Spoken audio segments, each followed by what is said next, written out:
We live in a time where masculinity is shamed and men don't know what it means to be a man. As a pastor and counselor, I've spent the better part of my life equipping and training others. My goal with this show is to translate my hard-earned experience into tools and tactics to help you become stronger as a man. This is the BraveCo podcast. I'm your host, Jason Nolot.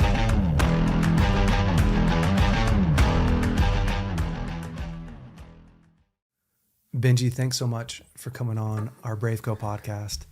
I am super excited to do this with you and to sit down and kind of unpack a little bit of your story. But before we get started, I just want to let everyone know who you are. Yeah.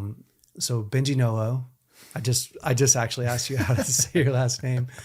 You're a filmmaker, but you are the CEO and founder of Exodus Cry. Yes.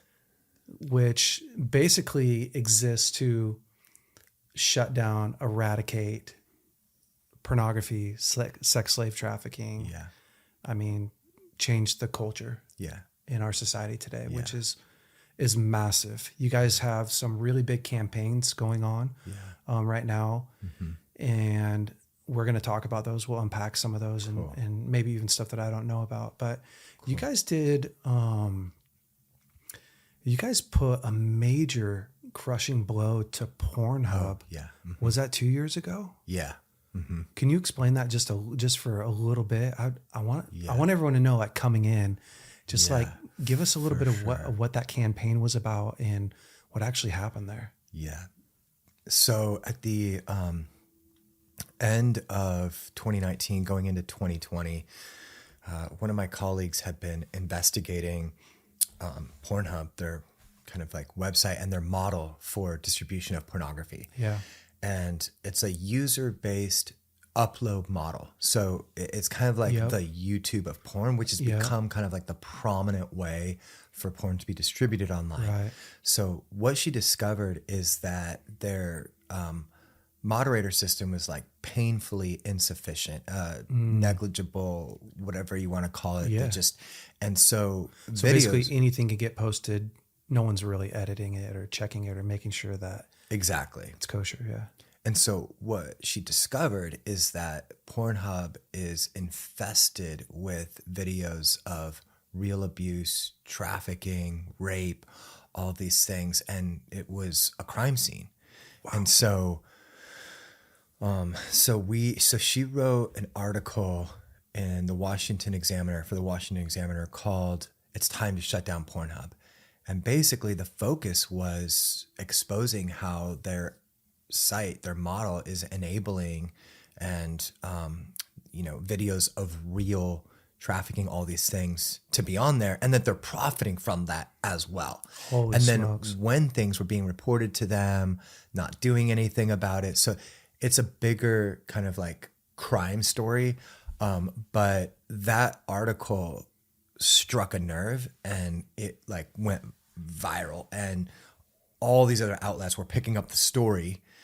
And so people were like, you guys, should start a petition. So we started a petition that went viral. That got over 2 million signatures. What was the petition? Was the petition like, we need to shut down Pornhub? Yeah. Yeah. So for anybody that may be out there listening to this, watching this, who is not aware, Pornhub is it's the most prominent brand of the world's largest. So the parent company MindGeek owns Pornhub. They own 90% of all online porn. No way. Yeah. Pornhub is their kind of like, I don't know how to say it, flagship, their royal diadem, whatever you want to call it. Yeah. And they tried to make it with a lot of intentionality and PR work, the kind of like pop culture, cheeky, porn chic brand in their branding, marketing, advertising, all of that. They would have ads in Times Square. They would sponsor things like Fashion Week. They were do little pop-ups, all that kind of stuff. So they were endeared to the culture. So we did this article that was like a expose of what's really going on, and it stirred something. And it did, in a way, become this David versus Goliath battle where we were like really punching up at this like porn behemoth, and a whole grassroots movement that could see what we were seeing now rose up. So this petition gets 2 million signatures. Then we launch a short animated video that goes viral. It's 2 minutes long, just basically, going, look, all this stuff's going on Pornhub. That gets 33 million video views. And then that put us in touch with Nick Kristof, kind of like this. He's like a legendary investigative reporter for the New York Times. Wow. Wrote an article called "The Children of Pornhub," and that continued to kind of escalate kind of the level of impact across the culture of making people aware of what was going on.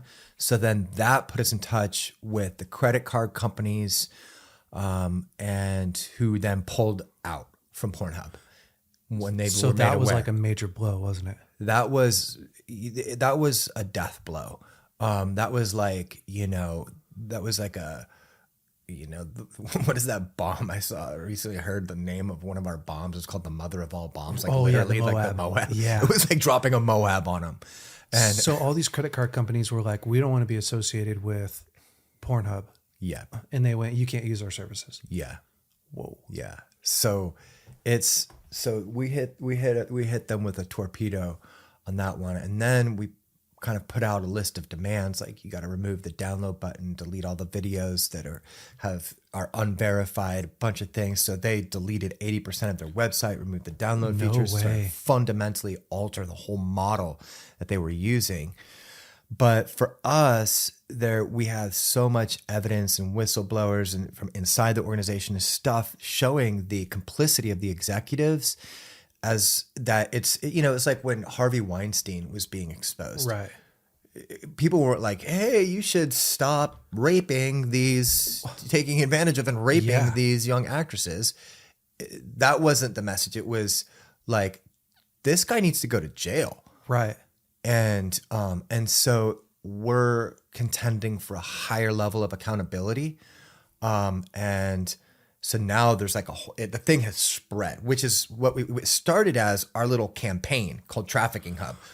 We met I have some friends down in Carlsbad. They have this place called Nations. We used their space and we met for a week at the very beginning to ideate the whole campaign.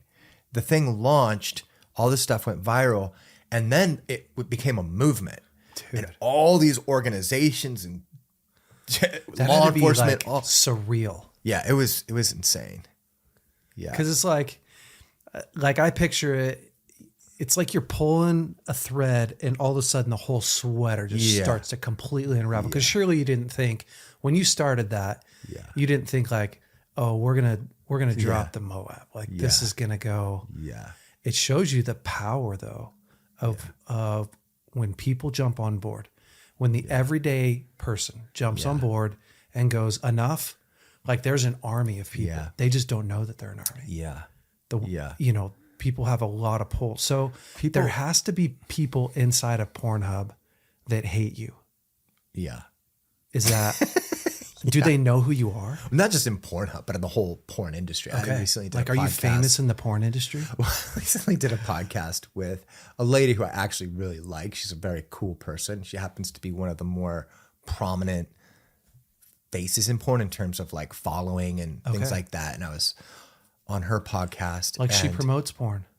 She's a porn performer. Oh, wow. So and you were on her podcast. Yeah. That's wild. I know. Yeah, it was wild. Yeah. She's like 2.6 million followers on Instagram. It's very prominent, but I actually really like her. She's a very cool person. Yeah. But we were having this conversation and I was like, the area where we agree is we want to get exploitation out of this. Yeah. And so I was like, we need to bring that conversation into the porn industry. Yeah. And she goes, well, you're enemy number one in the porn industry. So I don't know if that's going to happen. So I was like, wow.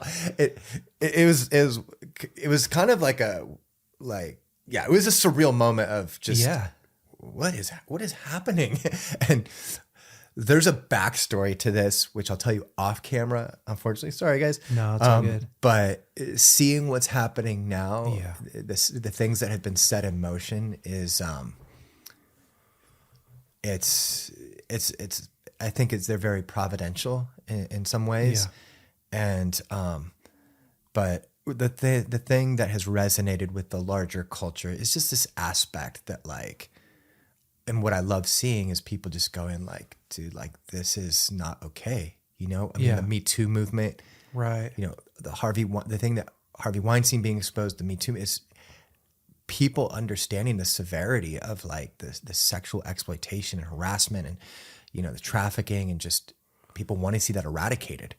And, you know, Pornhub was found red-handed, caught, like they were caught red-handed, caught with their hand in the cookie jar. And now there's a whole movement that wants to hold them accountable. Wow. So a bunch of lawsuits then began to get filed. There's more coming. And those lawsuits present an existential threat to MindGeek. Their entire existence is a smoking. Which is like the whole different, like that's the real beast. Yeah. Yeah. At least a major portion of it. Yeah. So, man, I just want to like crack this whole thing open. Yeah, which we will. Yeah. It's pretty wild. People have no idea. Like the average person has no idea the type of porn that kids are consuming, how much of it is really available, really out there. What's happening, like really what's happening behind the scenes, what type of person's getting brought onto the set, all the agreements that are made. The average person's pretty, you know, when I think back to porn in my life, I go all the way back to where I found it, which thank God was before the internet, right? Born in 1980, found porn at 14. So 1994 ish. Yeah. And it was my friend had stolen his dad's magazines, right? Playboys. Completely different day and age of porn. Static pictures. They don't talk back to you. They're not acting out. It's just a page. Yeah. Which we can talk about the difference in addiction when it comes to, you know, a magazine versus what we're seeing today, but a very different upbringing. My friends had stole some VHS tapes from, bad stuff from I remember those days. Like Blockbuster or whatever. Yeah. But like very rare that you had that people had access to porn. Yeah, exactly. Growing up, we were more like porn opportunists in the sense that like you could go out into a field and like, oh, you might stumble on a magazine or there was a video, you know, in high school being passed around, you know, and like, it's unfortunate. Like I think back on those same things of like, man, I'm sad that my child self was exposed to those things at that age, or even just at all. But I actually had to be at home without anybody there to watch it. Yeah. You know, I had to have a VHS tape Yeah. to put in to watch that. I mean, completely different day and age as opposed to this fast paced, highly addictive, highly interactive. I looked up some stuff today in preparation and was actually watching the video that you guys created. What, Hooked on Porn? Is that what it's called? Raised on Porn. Raised on Porn, sorry. And man, the statistics in there are just crazy. Like it was talking about, I think one lady was explaining how the porn that kids watch first right now, when they get, if you search porn, you go onto Pornhub, it's like the gonzo porn. It's the highly violent. Like kids aren't watching in it. Christians would typically go, it doesn't matter. Like porn's bad in general. Like just put it all in one thing and go, it's bad, which we would all agree like, hey, porn's bad. Yeah. But when you start introducing kids into this violent, hyper violent, like with sexual, it just does something to their brain. It's completely different than the storyline that I saw when I was a kid, right? Because on the VHS tape, what I saw as a kid was two people pretending like they were hooking up and kind of like they liked each other. Yeah. And then they are complying. You know, it looks like husband and wife, or maybe they're having an affair or something, but there's no violence in it. Yeah. So it does. I don't look at that and go, "Oh, women want to be punched in the face," Right. and then like all this crazy acts on top of that, or you know, what a woman really likes is when I choke her. Like that's she said that most of the porn on Pornhub today is violent porn or rape porn, and that you'd have to actually go search to find. Like a kid would have to go search to find like the kind stuff, whatever it is, consensual porn that we used to watch. Yeah. So that's pretty insane. Just to kind of pull back a bit to frame some of this, I've got so many things as you're talking. I'm just like, oh yes, yeah. There's so many threads to pull on with this issue. I want to just provide a little bit of framing for people that are, you know, connecting in with this on. And I want to find out too about your childhood. And so we are going to go back too. So, okay. When we talk about human sexuality, we're talking about something that is so existential to our humanity. Yeah. It's something that is such a central part of who we are as humans. Nobody gets out of it. You know, we all have a sexuality. And in my observation and, you know, based on kind of a lot of the research that we've done and people that we've talked to, psychologists and therapists and neurologists and things like that, I have kind of developed this framework of human sexuality where I see it in three primary categories: relational sexuality, an object sexuality, and a malevolent sexuality. Okay. And so relational sexuality would be something that is flirtatious and joyful and playful and life-giving. And what do you want? And then, you know, there's a reciprocation of mutuality and empathy, and you're co-creating an experience that's mutually edifying and fulfilling and satisfying. And it's meant to enhance the other person's humanity and pleasure and all of those things. And object sexuality is more rooted in the idea of like, you exist for my pleasure. And so what can I take from you, not what can I give to you? It's not exploring something together out of mutuality and empathy. It's consuming another, taking from another for my own pleasure and gratification. A malevolent sexuality is a sexuality that is aimed at destroying another person. So it's enacting a person's humanity for the purpose of destroying it. So it's an extinguishing of goodness and innocence and a robbing and a feeding off of another person to gain some kind of sadistic, malevolent pleasure. And so it's this idea of like evacuating all of my own internal existential hopelessness, despair, pain, anguish, rage, etc., into another person who has no choice but to receive it because they've been subjugated. And so so a malevolent sexuality is like kind of like violent towards not just a person's physical body, but towards their spirit and the crushing of their sexual spirit. And so I think for me, that framework has been helpful when I look at pornography and its trajectory over the past 50 plus years and its impact on shaping culture. So if you go back to, you know, the launch of Playboy magazine in 1953. So I think there's been like what we've seen in the last 70 years is two major evolutions of human sexuality. Okay. Both directly knit to pornography. So the first one, if you go back to the launch of Playboy magazine in 1953, was a kind of like taking sexuality from a more kind of like relational sexuality. I'm talking in a kind of like a broader sense of our culture. Now, of course, there's always been deviations of that, but in the larger sense of our culture. And what Playboy did is it is it triggered an evolution into an object sexuality. And that was based on the way that he presented women as these two-dimensional objects who exist for male pleasure. Yep. So Playboy industrialized the lust. It was an industrialization of lust.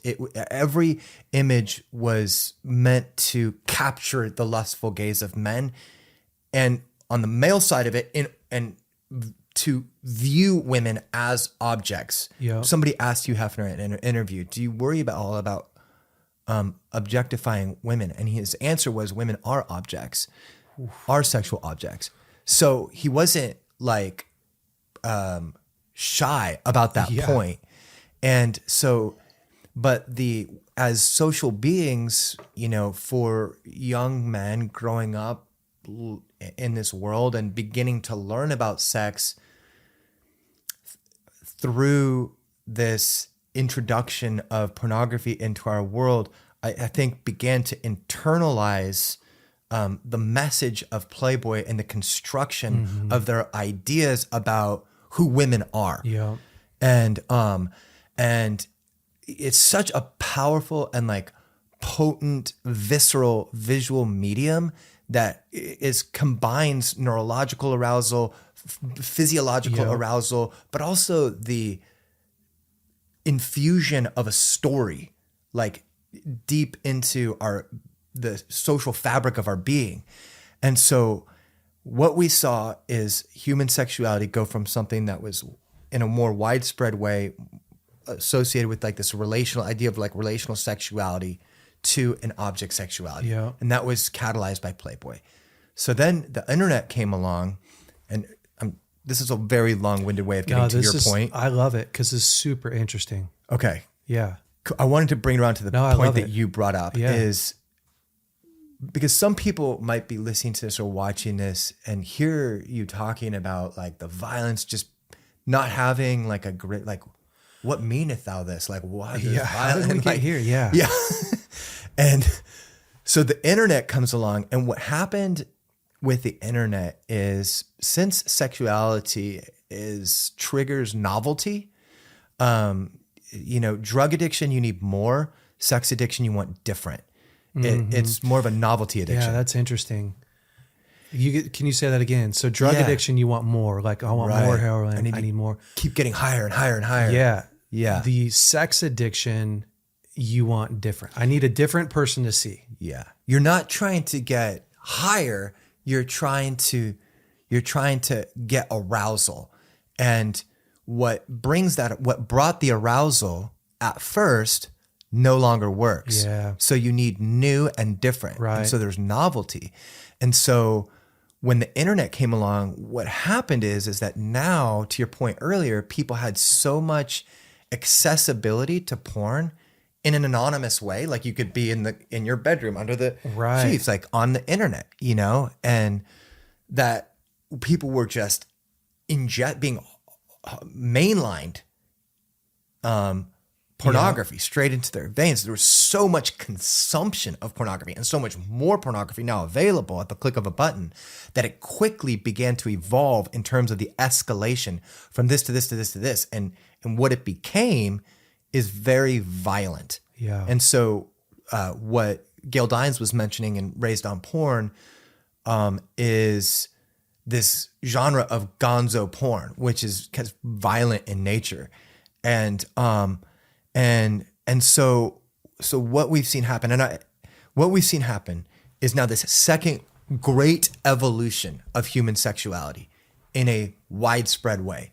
And we went from a relational sexuality, Playboy came along, that birthed an evolution into an object sexuality. Then the internet came along, and that birthed an evolution into a malevolent sexuality. And so now where, you know, like what some of you were mentioning, where someone's very first sexual encounter might involve being choked out. It might involve a gangbang. It might involve, you know, having anal sex. Like and so what's up with that? There's a conditioning in the mind, heart, and sexual spirit of young people growing up on porn that is developing these malevolent appetites in the realm of sexuality.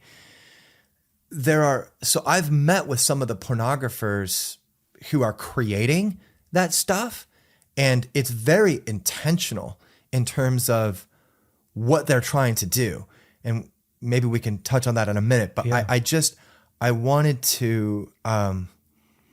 just to provide a little bit of context to your point about the violence. So, hopefully our viewers can see this sociological evolution, escalation, progression of our sexuality into this landscape that we're now dealing with, where we go, dude, like it's violent, And it's malevolent, it's And the trajectory. yeah. And where's this going? Where is this going? Yeah. With the all the, what is it, the virtual reality stuff? Right. Crazy, which we don't want to get into right this second. But Right. before we go much further, I want to just bring it back to, where'd you grow up? Yeah. How did you get into this? How did this become like, was this always a passion for you? Yeah. So I grew up in South Orange County, California. And I was the youngest of 4 kids. So I feel like I was a bit kind of like sheltered from maybe a lot of things that were going on that I just in my home, whatnot, that I wasn't aware of, as the baby of the family. Yeah. So in some ways I had like an idyllic childhood. I was out riding motorcycles, surfing, doing things that kids love to do, hunting for snakes, fishing. Yeah. When I was 11, I saw a movie called The Accused, and this movie is about a woman named Cheryl Arroyo. It's a real life story. She's played by Jodie Foster in the movie, but this woman was actually gang raped in a bar for 2 hours by 4 men. No way. And and the bar patrons were like cheering, and it was this horrific kind of like gang rape scenario that took place in this public place. So the movie is about that and then her ensuing fight for justice. Do you know what year that took place? Like what year that happened? I'm just not curious. sure. Like, Yeah. that's a crazy thing to happen. Yeah. Crazy.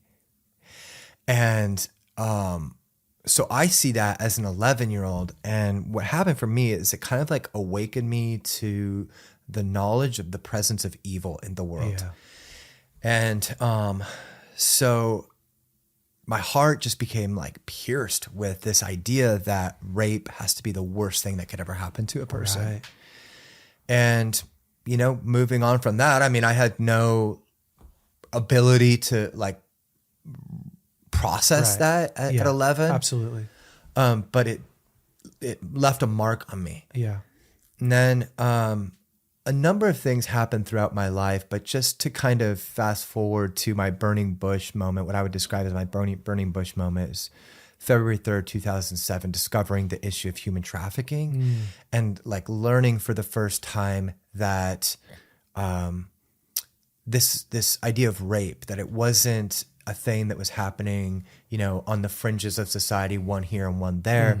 There's actually a whole system that is drawing women, preying on vulnerable, marginalized women and children, and pulling them into this system of the larger global commercial sex industry to be prostituted in stripping, escorting, brothels, pornography, and so really being forced into lifestyles of systematic rape. And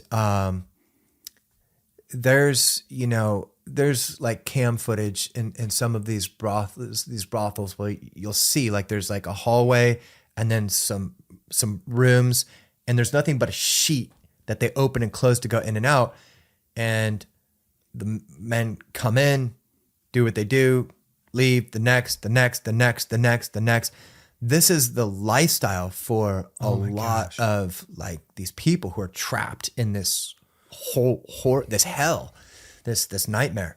So when I found out about that, all those feelings as a 11-year-old came flooding back in, and it launched me into a season of just research, study, prayer, travail. And then the fall of 2007, a lady approached me. She said, "Look, I know you don't know me. My name, is Gloria. I'm a widow, but God has told me to give you $10,000 to start an organization to fight human trafficking." Wow. And that, How would she know that? how would she, yeah. Well, Yeah. so I think she had like heard me speak at a conference or something, but for me, it was like a profound moment where I felt like God was saying, it's time to put feet to your prayers. Were you a filmmaker at this so- time? Is that why you were speaking at conferences? So I had spoken at this particular, so in the early parts of 2007, February, I learned about this issue. And 2 days later, I lead a prayer set at the house of prayer. Misty Edwards is the worship leader. It's a great team at that Yeah. time. It was amazing. But I'm telling them now about human trafficking. We're Yeah. going to pray for this. So 2 days in, I was already the resident expert on human trafficking. So like, Totally. I had to Totally. So 7 months in, it was like, dude, get this guy up on the main. Yeah, got it. So that's and So you're leading the charge. You're leading the prayer time. Yeah. Yeah. That's rad. So she gave us this, and that was the catalyst to then take the next step into formalizing the burden that we have for human trafficking and our efforts to fight against it, and actually putting feet to our prayers. And so that's been a little bit of my trajectory, like into this space. I mean, Yeah. we can go in a few different directions with that, but just to No, kind of it's give great. little bit So- of like a nutshell. As far as the human trafficking side of this, how much do you guys focus on human trafficking versus the pornography and the Pornhub and game? What is it? What's the brain hub or brain stuff? Mind Geek. Mind Geek. Yeah. How much do you focus on each one of those? Yeah, that's a great question. So coming into this, I think, I found out about human trafficking, some really like horrific stories. Like one that I read was this girl, Debbie, who at 15 years old, young girl, was in her house with her family. A friend called, said, I'm going to be driving by. She goes outside in her SpongeBob pajamas. Turns out her friend had been trafficked, and the traffickers were luring her to lure her friend. She goes out to give her friend a hug. They pull her into this car.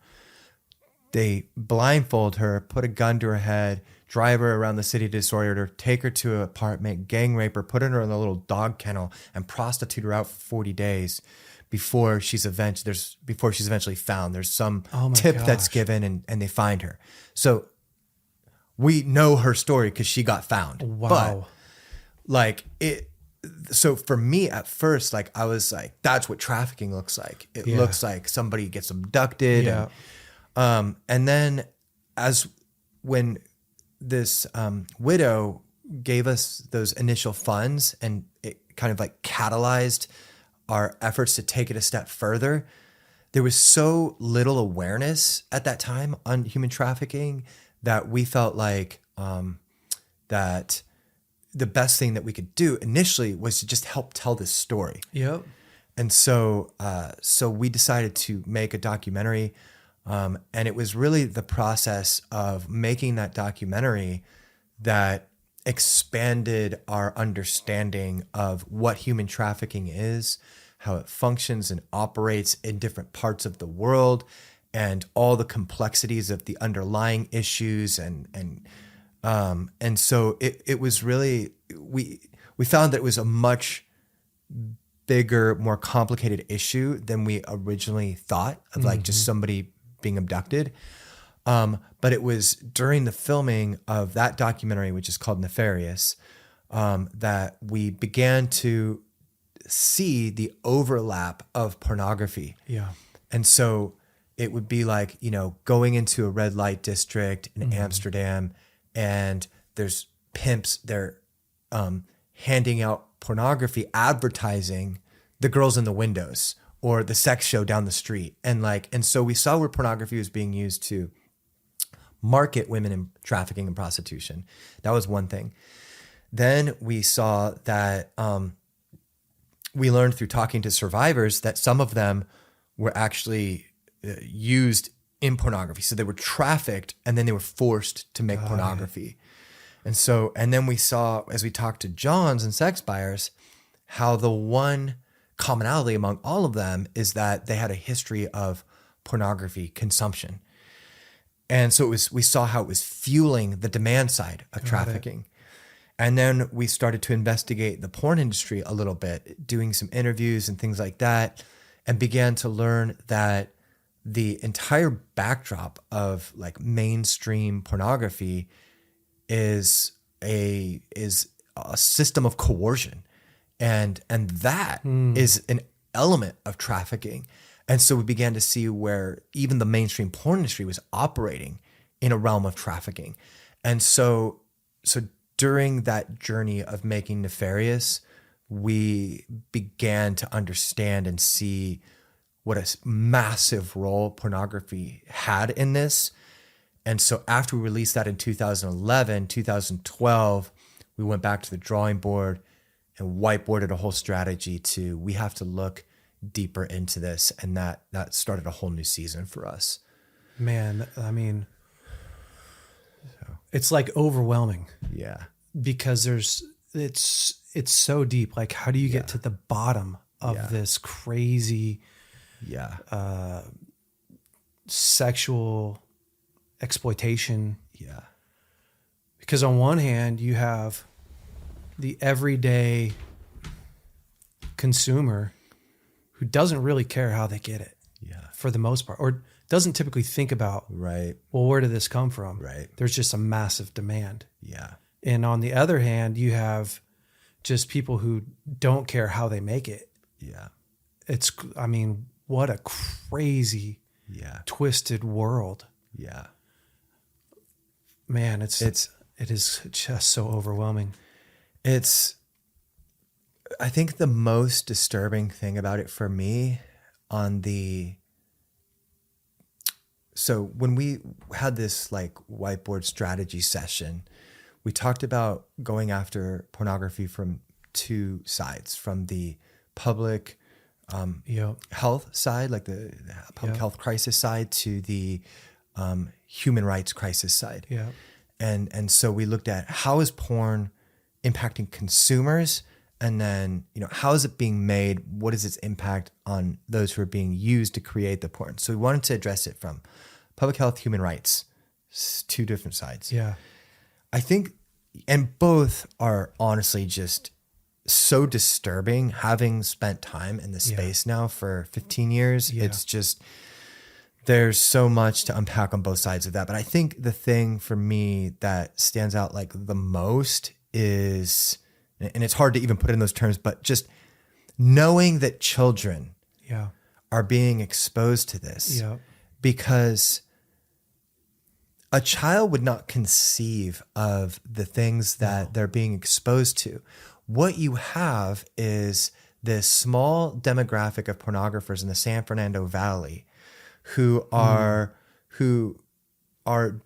creating this content. The thing for them is they're so far downriver, they're so far along in their own journey, that the content they're creating is of this more malevolent nature, and it's really disturbing stuff. And so, like, I asked one pornographer, because he was sharing his brand of pornography and how he makes it and all this stuff. And at one point, it just made sense to ask him this question. I asked him, "Are you a sociopath?" And his answer to me was, "Well, I'm not really sure what a sociopath is, but I'm a hardcore pornographer." And he goes, "And I didn't get here overnight. It took me 20 years to get to this place." And so he was like very well aware of like how dark and how and almost proud of it. Oh, totally. Like, I've spent a lot of time working on my career. Yeah, totally. You don't get here overnight. Yeah. Wow. And so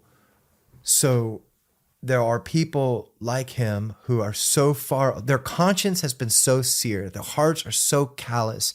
They are quite literally sociopaths, and their approach to pornography is finding impressionable young girls aren't entirely sure what's going to happen, and then overwhelming them in the context of the scene, Yeah. so that the viewer can observe their innocence being taken on camera and them being overwhelmed and broken. Like he said, I asked him to talk about, what do you want to see happen on set? And he said, he's elaborating all these different ways. He says, so she's shaking, she's shivering. And then he goes, because she's so like frazzled by what's going on, her whole nervous system is being fried. And he goes, and then I just lay it on harder, and I lay it on harder, and I lay it on harder until they snap, until they're in a heap on the floor. And he goes, and that's the most beautiful thing in the world. And like, so his explicit overt objective is to break these people, but do it on camera. Wow.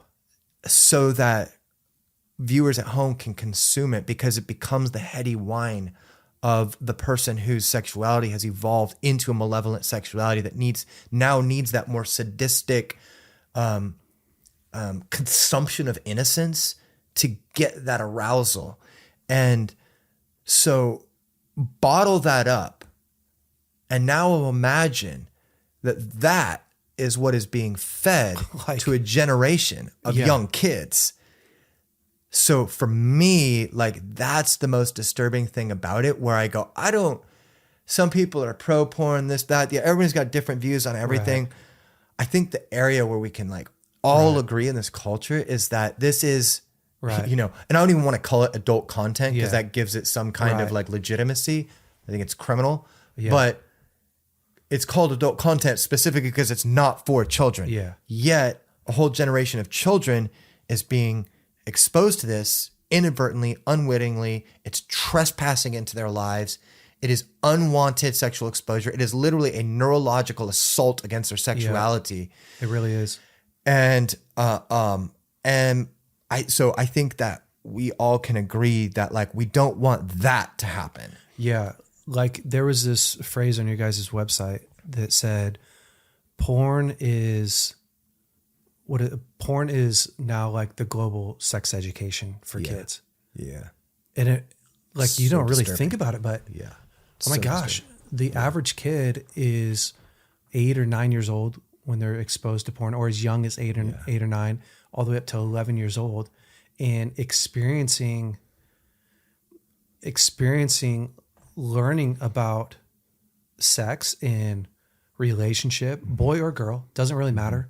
Because we typically think like, oh, guys are the ones that are consuming porn. Nowadays, it's both. Yeah.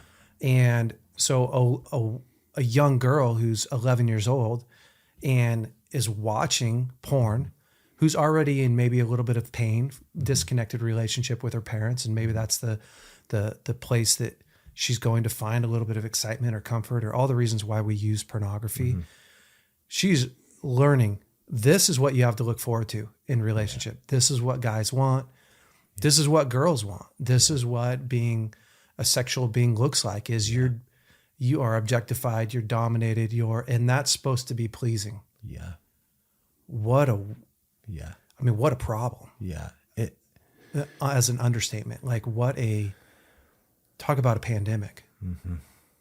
Yeah. It's like, as Raquel Welch said, it's annihilating a generation of men. It's fracturing the sexuality of both boys and girls.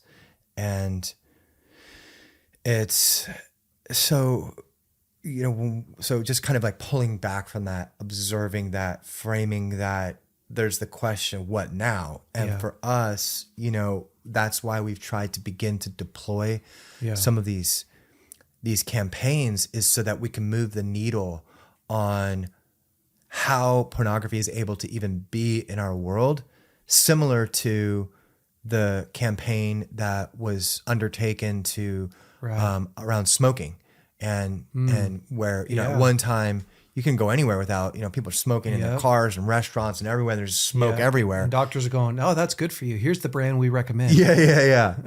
And there was a few whistleblowers like inside of these tobacco companies are like, guys, like this is not good. It took a while, but the thing shifted. Awareness began to come out. People began to understand, oh, I can get cancer. They started to do commercials of people with holes in their throat. And that really shifted things in the way that cigarettes even were allowed to be in our world. And so, the internet is still relatively new. We haven't had that moment yet. And yet we are now at that point. And so the trafficking hub, I think, is, and this is using other people's languages who've been at this battle for a while, was probably the most significant thing to happen ever in terms of the advocacy to regulate and oppose pornography. And what it's done is it created a flashpoint in which now we're going to address all these other things. So set like a major precedence. Yeah. And the next thing, so the campaign, a new wave of this campaigning for us is the Protect Kids Not Porn campaign. And That's that awesome. one is we're demanding that big tech and big porn be required to have age verification walls in place for the hosting and distributing of all pornographic content.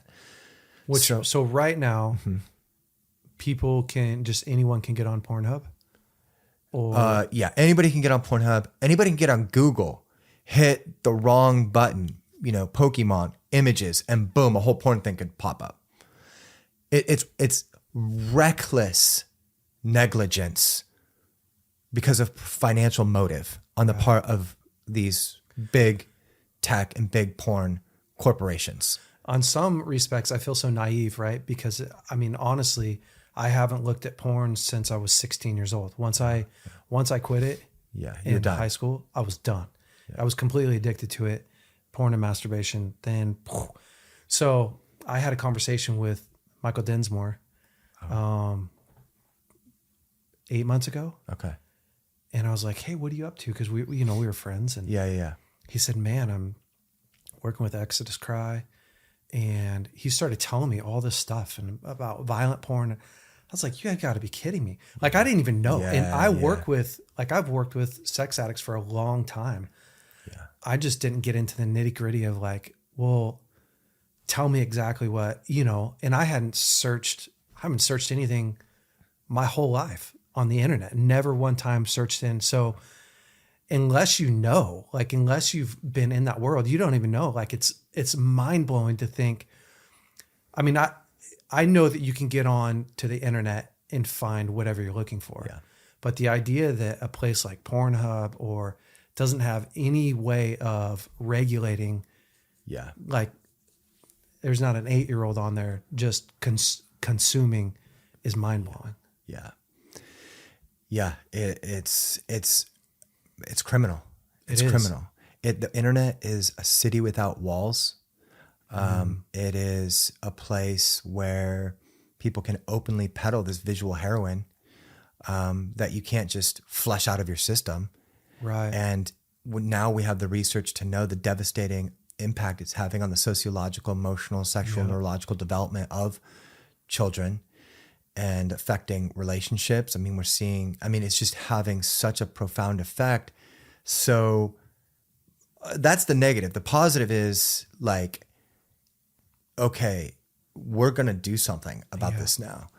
And so this campaign is aimed at requiring age verification walls around the hosting and distributing of all pornographic content so that kids can't just inadvertently stumble on it or it come trespassing onto them when they're online. And so the idea of this campaign is partly to raise awareness about kind of like the secondhand smoke concept, like the damage of the public health side of this.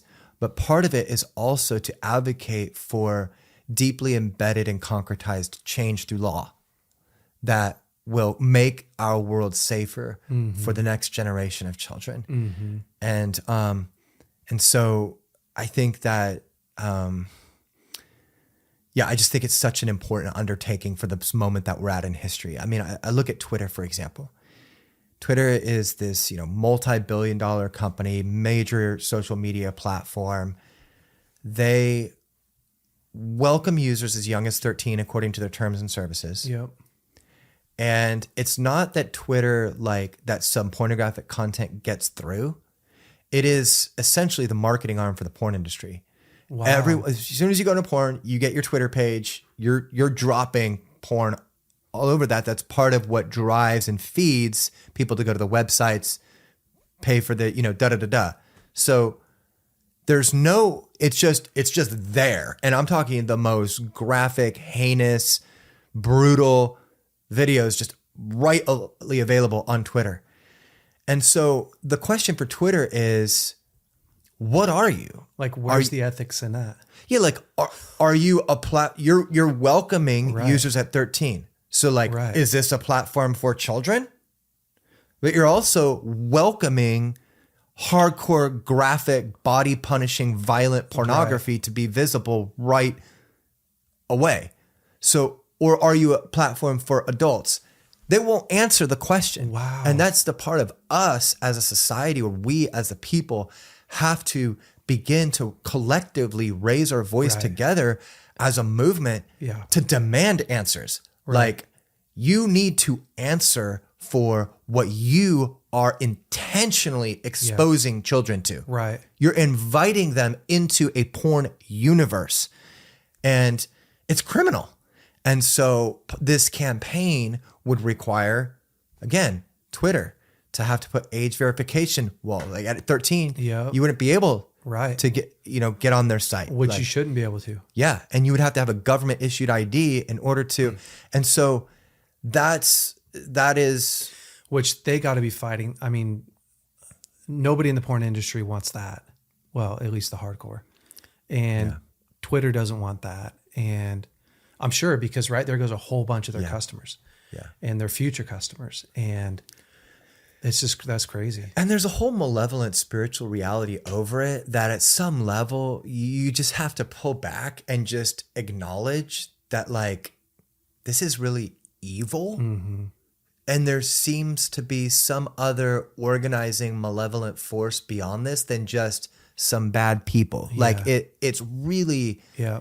evil. It's super evil. And so there are, exceptions in terms of, like an individual performer who maybe thinks, I want to be a good person and, this is how I make my money. So I wouldn't put that malevolent ownership on every person in porn, but it's just to say that when you pull back and you begin to observe pornography and its place in our world through a systems level analysis, you get to see the malevolent way that it's organized to prey on childhood consumers, hijack their sexuality from a young age, and set a trajectory in their life where they become lifelong consumers Right. that ultimately deforms their sexuality and undermines their relationships. Yeah. And so I think, these campaigns that we're doing are super important to help galvanize a flashpoint in our culture where we can move the needle on pornography. The trafficking hub, addressing the way that porn's able to be distributed, the protect kids, not porn. Also addressing the way that people are able to access it, to protect children. Yep. And then we're launching a new campaign this spring. And that one will deal with the porn industry in a more direct way, bringing regulation into the porn industry. It's the largest multi-billion-dollar unregulated industry in the world. And their attempt to self-regulate has been non-existent. Yeah. And so that campaign we're going to be launching here soon, along with a docu-series that we're releasing. And that's the kind of like the third wave for us of this. So for people campaigning. who are listening to this, who want to get involved and want to make a difference, I mean, obviously go into Exodus Cry, but what's the best way that we can help? We need to build a tribe. Like, we need to build a community of people who have an understanding that, of what needs to change in our world, and then a collective buy-in to be a part of making that happen. Yeah. And to be able to support each other in that. Yeah. And so for us, you know, the success of Trafficking Him was a direct result of just your everyday soccer mom, you know, 14-year-old to just your everyday person who goes, all sign the petition. Yeah. All share the short animated video. Yeah. Enough of us group together in that, pretty soon people like Nick Kristof and the New York Times start to pay attention. And then when they start paying attention, then the billionaires, then the credit card companies. So it's this whole thing of like, I feel like us, you know, just kind of like building this tribe and partnering together and participating in these things that might seem menial or like, am I really making that big of a difference by signing a petition? Like, yeah, actually you are. The more of us that begin to do that, the more pressure, the more leverage. So, you know, if someone's like, hey, I want to give my whole life to this, that's a different conversation. But if somebody's like, I just want to, you know, do something to make a difference. So right now you guys are in the middle of a campaign with the Raised on Porn. Is that correct? Yeah. And so you guys can go on and watch that. Watch it with your wife for sure. Yep. What's the age limit, do you think, for that? I watched it with my 13-year-old, and it was a great conversation starter for us to kind of start to talk about these issues. I would say, watch it first. So here's what I like to do, right? Yeah. Is to watch it first and then decide if you've, a lot of parents in our world, in my world, they've already had lots of conversations with their kids. So this isn't their first introduction to, what pornography is, the damaging effects of it. It's another piece in the puzzle of it, which is a helpful educational piece. So watch it first, but I definitely invite you guys to watch it with your wives or with your friends and to get on board and really ask yourself, like, the thing for me as a husband is I look at what's my role, right? BraveCo, we're here to eradicate fatherlessness. And that's why we live, right? So we have a 12-month discipleship course, and we disciple men. But when I think about the role of a man, one of the main roles of a man is to protect. I mean, anybody would agree with, almost anybody would agree with almost anybody nowadays. And 100 years ago, the role of protection was so much easier. Even 1,000 years ago, because somebody had to actually physically come into my proximity, come into my house in order to harm my kids or to change the way that they think. That's not going to happen. Right. Because I have control over my house, and you would have to have so much time to actually influence and affect my family. Yeah. Nowadays, that role, that protection role, has gotten so insane. Yeah. Because 7 days a week, 24 hours a day, I have people trying to get in, thinking night and day, marketing to my kids. Totally. Not passively. Like this is, and I think for us, this is part of what has really grit me over the past years is there's people's lives, a lot of people's lives who, like that guy that you interviewed, this is what makes him come alive. Yeah. Is the exploitation of our kids' innocence. And you can't you can no longer turn a blind eye to it. Yeah. If you're a parent, you can no longer just stand by and go, well, I hope somebody does something about that. Right. Because it's not even just the kids that are getting trafficked, which, is a massive issue. Yeah. And I don't even say that lightly. Yeah. But it's also, and including what's happening to your kids, the kid down the street, your husbands, your wives, what's being taught to them as normal. I mean, you're talking about some real damaging, life-altering, traumatic experiences when a child gets introduced to sex on that level. It's trauma. It's child abuse. I'm talking about the person watching it. Yeah.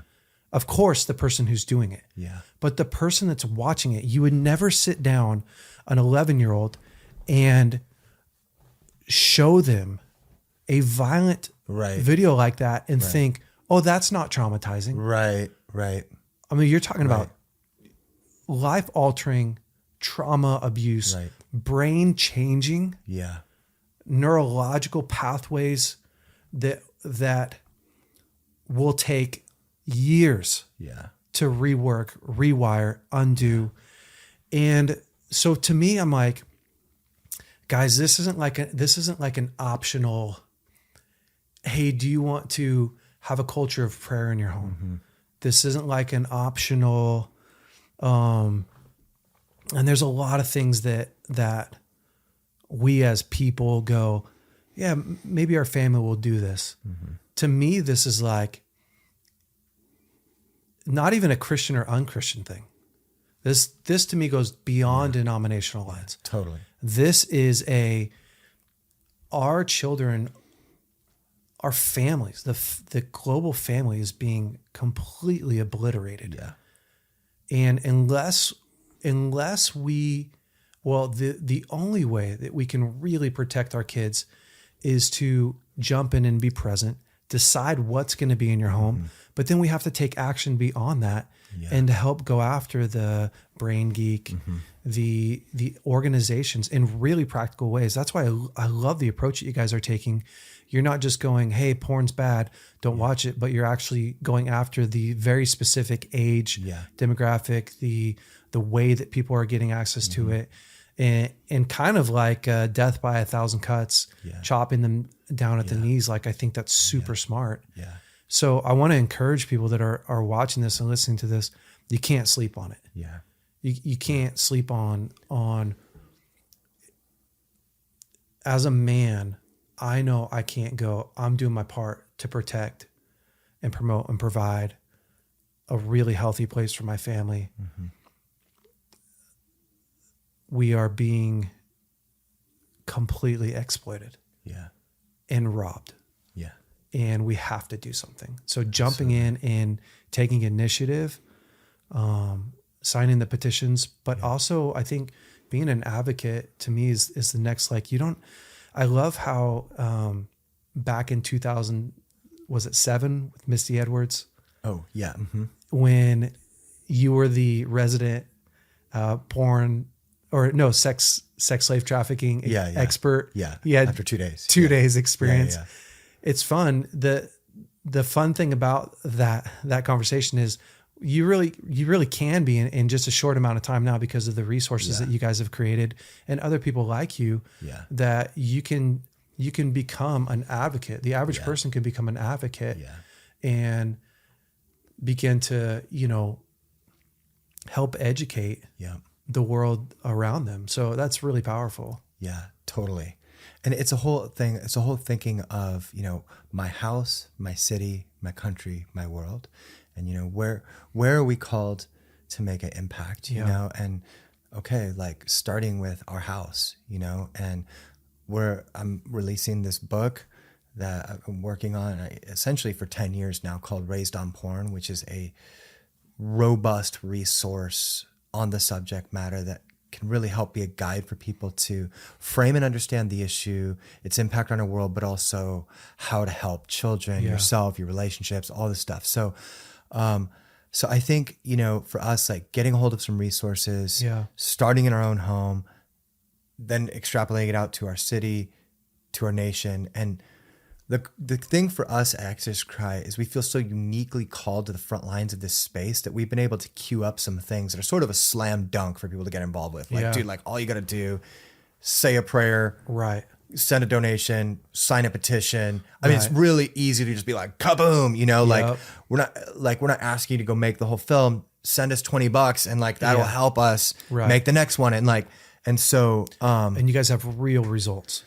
which is awesome. Yeah. Really have a history, tangible breakthrough. Yeah. Kicking butt. So, man, it's exciting. Do you guys have resources for parents resourcing kids, like books that kids can read with their parents can read with their kids about pornography and the dangers? And do you guys have resources on your website for that at all? So if people, we have a lot of resources. We have a whole resources page on our Raised on Porn website. So I think it's raisedonporn.com or .org, but Raised on Porn something. We'll put links to that. Awesome. And there's a whole resource page there. This book will be great to instruct parents in how to begin to have conversations, age appropriate conversations with their kids. And so, yeah, I think it'll be really helpful to that end. Go ahead. No, you're good. I wanted, I sense as we're kind of like coming towards a conclusion to this, I wanted to just mention one other caveat to this whole conversation, which is more on the human rights side of the equation of, how we understand pornography and frame pornography and view pornography in our world. And this one is really directed more for the purpose of people who find themselves in that cycle of consumption and having trouble kind of like breaking out of that. I do think that this framing that we're talking about is helpful. Just that all by itself can be really helpful to disrupt the fantasy so people can redirect sort of those triggers into hopefully something that's more healthy.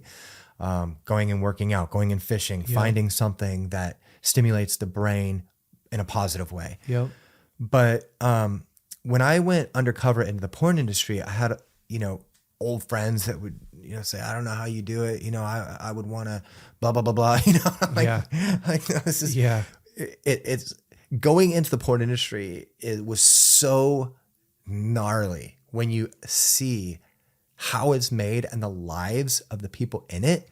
You see the rampant exploitation, abuse, STIs, the spread of STIs, you hear from the pornographers, you observe what's happening to the performers. It's so utterly repulsive. And it had the absolute opposite effect of what I think most people would imagine. And so I just wanted to give like one example of that to help people deconstruct the cover narrative of pornography.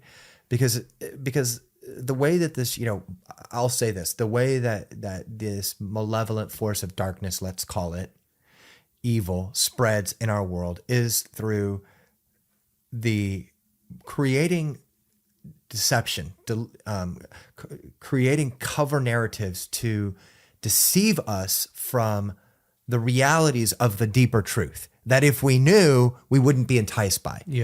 And so, I was, and I mean, I'm going to tell one short story. Do it. And we have time. We've got plenty of time. Tons of these stories, but I remember sitting with this young woman. And again, so for her, this young woman, right? You see her on Twitter advertising her porn, and it looks like somebody who likes this, wants this, deserves this, has been making money off of this. That's what it looks like.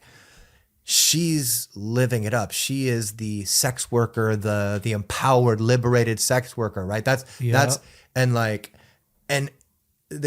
presented as this way as almost like there's a subclass of women who exist for nothing more than the male sexual consumption. And so that would be your impression. And so then I meet with her, and she goes from being a two-dimensional object to this three-dimensional human with like real history, life experiences, preferences, and immediately kind of the cover narrative that two-dimensional image starts to dissipate and disappear. And I began to see this human coming out in the context of our interview. And it was always kind of a progression, because when they first sit down, they're so used to being in the persona that it becomes hard to compartmentalize between, am I this person or am I my real person? You're in it long enough, and pretty soon the persona takes over the entirety. So you could always tell there was this so my objective was to try and reach their humanity. I want to see what's really there, not just who are you trying to be in this character that you've created. And with all of them, there were these powerful moments of self-realization where they cross these personal thresholds, and you'd really see their humanity come out. And those moments were powerful for me because I felt like the thing that I needed to see, and hopefully that viewers needed to see, to realize like pornography is not what you think. Yep. You're being lied to. Yep. You're absolutely being lied to. And it matters. It matters that you're being lied to. Yep. Because you're being lied to at the stakes of somebody else's life being destroyed. And like, I'm just like, it's one thing if you lie to me and maybe I'm just so checked out and dull and hurting in life that I'm like, so you lied. It's another thing if like you're lying to me and I'm participating in that lie in a way that's destroying somebody else's life. Now you're accountable. Yep.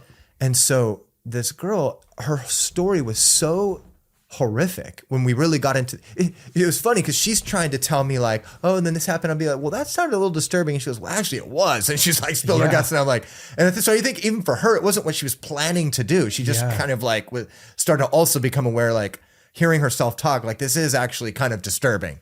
And I'm like, okay, well, I'm glad we're sort of like both in agreement with that. She's 19 years old. And so at one point in the interview, this question felt like the most relevant thing to ask her. I said, you know, what is it that you really want in life? Yeah.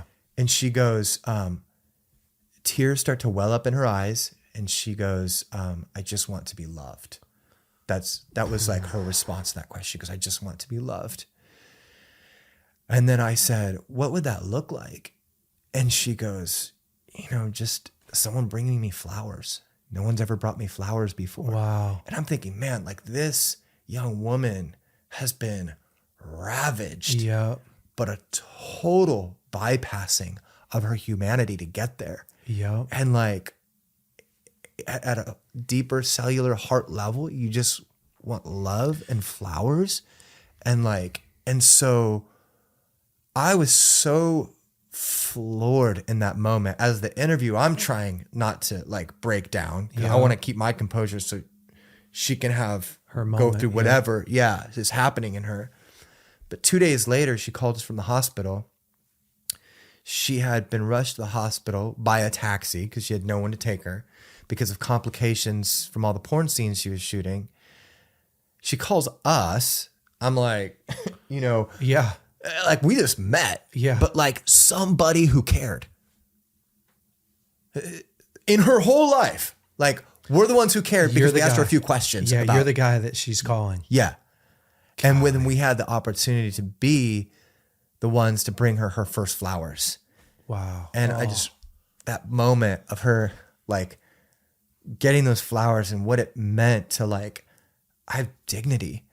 Like I have worth. There's people who care about, like I'm in the hospital with a UTI. That's not sexy. And it's like, but she knew like, we don't care about sexy. Yeah. We care about like goodness. She could and put love. down that facade. Yeah. That persona. We got to spend the whole day with her, take her out for lunch. And she was able just to let her hair down and be a little girl. And, you know, and how does a girl like that get out of it? What would even be the chances that she could get out or her way out? Do you know? Not easily. I think that, you know, part of the danger of pornography and the way that it functions in our world is as a form of enslavement. And what I mean by that is that when you appear on a video in a sexual scenario, there is a chain that is attached to you. Yeah, for sure. And it hijacks their identity. It robs them of their humanity, and it sets them in a context in which their only value comes from their sexuality. Now, let's say tomorrow you decide, dude, like I got this infection. Somebody else really showed that they cared about it.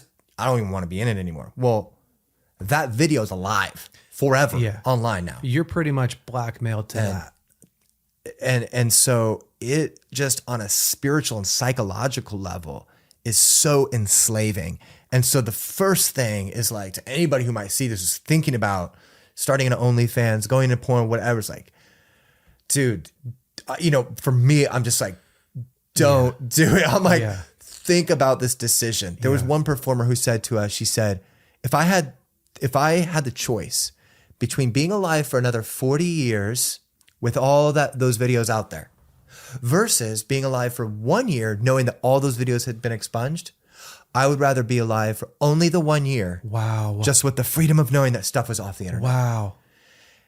And so it's not easy, but you know, I know some of the ones who, so part of what happened for us is in these interviews, unintentionally, we would be transferring dignity back Yep. to these people where they would actually begin to cross these personal thresholds and have self-realization about their own worth Yep. as a human. So I think what happened for some of them is that after the interview, it jolted them into a perspective where they go like, I can't go back to porn. Yep. I never said like, hey, don't do porn. Like it was Right. just this very human connection that was happening that spawned all this. Yeah. So a lot of them ended up leaving, and some successfully, some not successfully. But there is a path out, and I think that the point I'm trying to make is just that it's difficult from the standpoint of the nature of pornography Yeah. being online, and it's just Yeah. it's so cruel. Yeah, It's it is. so utterly cruel.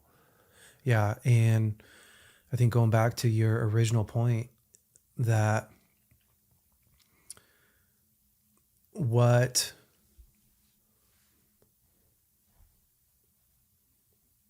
porn is presenting people, it's a complete facade. Yeah. The whole entire thing. One, from this idea that there's no consequences. Yeah. People pretty much just think it's just porn, right? I'm just physically, mentally, emotionally, spiritually, like there's some devastating effects. And then on the back end, like you are 100% absolutely participating in the destruction of human beings. Yeah. And the exploitation of people. Like it's not to say, oh, shame on you if you have a porn addiction, you're a horrible human being. It's to say, like, hey, let's take some real personal responsibility and begin to repent, right? And repent from this massive selfish lifestyle that says consume at any cost. Really. Yeah. And you know, there's almost nothing more selfish than using someone else. I don't know of anything more selfish than using someone else to get your needs met in a way that destroys them. Yeah. It's such a problem. You know, guys, if you're watching this and you are struggling with pornography, one, that is why, a major reason why we created BraveCo. And I'm not just trying to pitch BraveCo. I'm literally saying that is a massive reason why we went, okay, let's do a 12-month discipleship course, not a 12-week course. Because it's really hard to change the ecosystem, the neural pathways, but the beautiful thing about your brain is your brain is a neuroplastic. So you can begin to change what you crave. You can begin to change what you think and where your brain naturally goes to based upon your history and your past and your present. And I've seen and worked with so many guys and some girls, but so many guys specifically who've been trapped in pornography, been completely addicted to it. I was completely addicted, like I said a little bit ago, back when I was 14 to 16. And it took me confessing to my parents and then to my family. And then at 15 years old, I wore a white t-shirt every day. In my, I think junior year of high school, I wanted something that reminded me every single day of who I was, because I found masturbation at 10 years old and was completely hooked until I was 16. And the struggle was so intense. The battle of addiction, I felt so enslaved to this invisible thing that I can't stop. That once I started to finally get a grip on it, I realized I need something every single day that reminds me of who I am.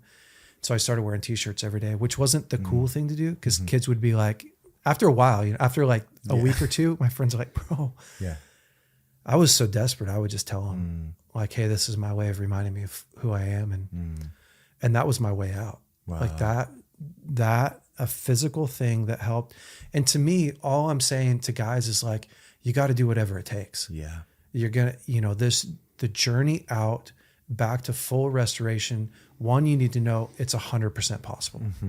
So there's a lie out there that says, man, I'm never going to get free from this thing, because so many guys have tried. Yeah. And but what I've learned is that when you can really help a guy understand the driver, what's actually driving this issue, and which isn't the craving for porn, but what's underneath it. How are you getting your needs met? What do you believe to be true about yourself? What are you doing about the trauma in your past? When you begin to heal those drivers, you can make it a fair fight. And so we see lots of success with guys getting free, lots of success with guys rebuilding their life, even healing their marriage. Worked with lots and lots of people healing their marriage. So there's real ways out, guys and girls. And I've seen a lot of marriages restored from affairs and pornography. And so I think, to me, in what I want people to walk away from, one is you can be change. You can get involved with Exodus Cry. You can make a difference. You can, but also if you're stuck in it, don't get bogged down in the shame. Don't get so thrown off from the shame of, oh my gosh, I'm contributing to this, that then you just go back into medicating. I guess I'm just a piece of crap human being and fall into that. Actually grab onto the testimonies and get yourself well. Is there anything you'd like to add? Or I think you hit the nail on the head, because I think of shame as having a ping pong relationship with behavior. So shame triggers the behavior, and then the behavior triggers the shame. The lie of shame is I am bad instead of I have done bad. And so I think that a lot of this comes down to, kind of connecting with your own core existential human dignity and deciding that you want to live from that place instead of acting outside of your own dignity and integrity. And so for a lot of us, where we have low self-worth because of different things in life, that's a bit of a journey of rebuilding that and connecting with our core dignity just as human beings on a very fundamental level. We're chosen, we're here for a purpose, we are created in this beautiful way. And so I think for me, that's where a lot of the work lies as well. But I think you hit the nail on the head with the shame piece. This book, Raised on Porn, goes really in depth into this stuff in very helpful, practical ways. So when's it available? We're going to the printer right now. Okay, I'm not exactly sure. It's in the next few months. Just give us an update and we'll post it. Okay, awesome. When it's available. So I'm leaving out all those steps. I think that's probably a bigger conversation for another time, but people can get a hold of the book. And I'm just grateful to be here. I love, that you guys are doing a 12-month. I mean, when I heard that, I was like, wow, that's absolutely what's needed. So we'd love to bring you back on and maybe even go through the book a little bit and talk about it and just continue this conversation. To me, this isn't a one-time conversation. This really is, how do we partner? How do we continue to, one, in sex slave trafficking, to crush the pornography industry as far as the, brain geek guys, and Mind geek, and mind geek, sorry. And then, my heart also just crumbles for these men and women that are literally trapped. And I have some friends that help the women specifically, but my heart just breaks for them. So, you know, I just think continuing the conversation and staying in touch and continuing to band together, because that's really what it is. This goes beyond denominational lines. Totally. Same thing with what we're doing. This is not a denomination. Yeah. This is not a Christian or non-Christian thing. Yeah. Although we believe that God's in the very center of it. This is actually a war on families, a war on men and women and children, and we all have to jump in the fight. Yeah, absolutely. So Benji, thank you so much Absolutely. for Thank coming you. on today. It's an Thank honor you. to sit here, and an honor to be with you, and man, to see what you've done in the war that you're waging, the charge that you're leading it is so brave. And I appreciate your time and your effort and your energy, and things that most people will never see the sacrifice. You go in undercover and doing that. It makes me emotional. I appreciate it. You're paying a price that most people won't see, the price that you paid for that. So guys, be praying for Benji and his family. Thank you. Feel free to donate to what they're doing. And Benji, thank you so much for coming on today. Yeah. Thanks a lot. I appreciate it. Yep. For sure.